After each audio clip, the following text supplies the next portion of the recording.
общественная организация АМТА считает, данный законопроект надо отозвать. Это сразу, вот я сразу с конца. Теперь буквально хочу сказать, если в конце концов, вообще я благодарю вас, Дауд, за то, что вы сделали такое расширенное заседание комитета. Но, да, очень хорошо, я благодарю депутатов. Хочу сказать следующее. Есть один процедурный вопрос, который я бы хотела бы, как бывший депутат и как зная регламент и понимая некоторые вопросы, я хотела бы сразу сказать, данный законопроект, с точки зрения, почему вот в вашем правовом комитете, да, он регламентирует правовой статус апарт-отелей, это в статье 1 данного законопроекта, гласит, регулирует правовой статус апарт-отелей и апартаментов. Дает понятийные понятия, там все такое. А вот когда ты начинаешь ознакомливаться полностью с законопроектом, в основной пояснительной части данного законопроекта идет абсолютно только экономическая часть. То есть нам расписали этот вопрос с точки зрения экономического благополучия, какие мы получим дивиденды и как мы будем хорошо жить. В таком случае, поскольку это данный законопроект и напрямую он в некотором смысле связан, есть это скрытая форма, мои коллеги здесь выступали, друзья, все говорили, я думаю, и вы сами об этом знаете, а здесь есть о скрытой продаже недвижимости, это есть сейчас, это скрытая форма продажи недвижимости. На эту тему хочу сказать, что в данном контексте данный законопроект должен рассматриваться, на мой взгляд, как бывший депутат, в 3 комитетах. Почему? Потому, да, ну, я не, да, вот, значит, это бюджетный, и, да, правовой, бюджетный и...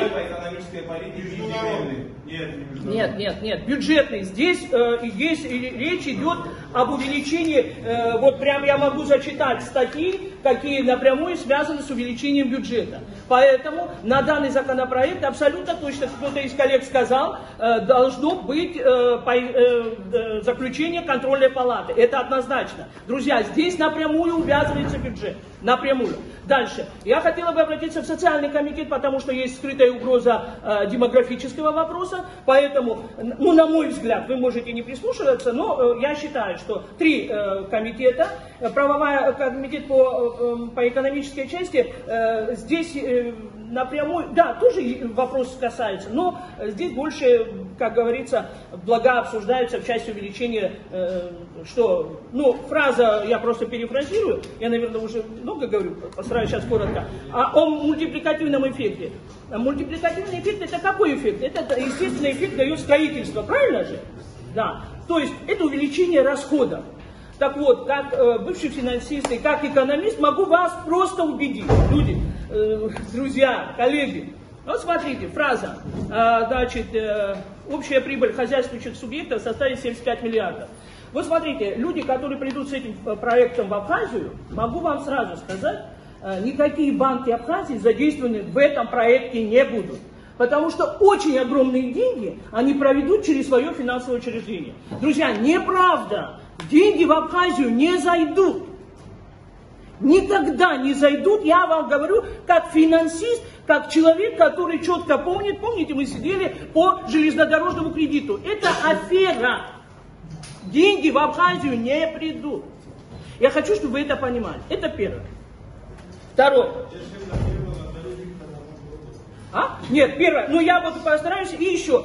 Тогда хорошо, спасибо, что напомнили. Я постараюсь быть кратким. Вот смотрите. Я просто... Можно? Вот я просто дам комментарий, свое отношение к выступлению президента. Позвольте мне здесь... Знаете, что меня, конечно, очень возмущает, когда президент, сидя в общественной палате, говорит такую фразу. Не бойтесь, нам предлагают не бояться 17%. Увеличение 50 раз увеличение стоимости. Нам предлагают, ну, я сейчас не буду повторяться, когда я уже выступала и говорила, поделиться своими... Понимаете, это такие риски.